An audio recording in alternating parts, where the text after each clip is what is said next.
আছেন আশা করি।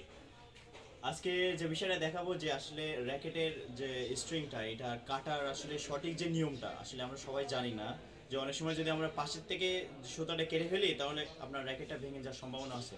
তো আজকে দেখাতে চলছি যে আসলে সঠিক যে নিয়মটা যেভাবে র্যাকেট স্ট্রিংিং কাটলে আপনার র্যাকেটে কোনো প্রেশার পড়বে না, আপনার র্যাকেট ভেঙে যাওয়ার কোনো সম্ভাবনা থাকবে না।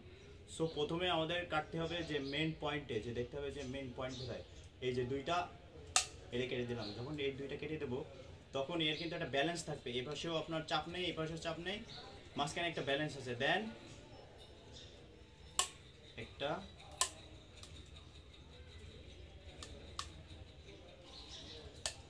And fresh,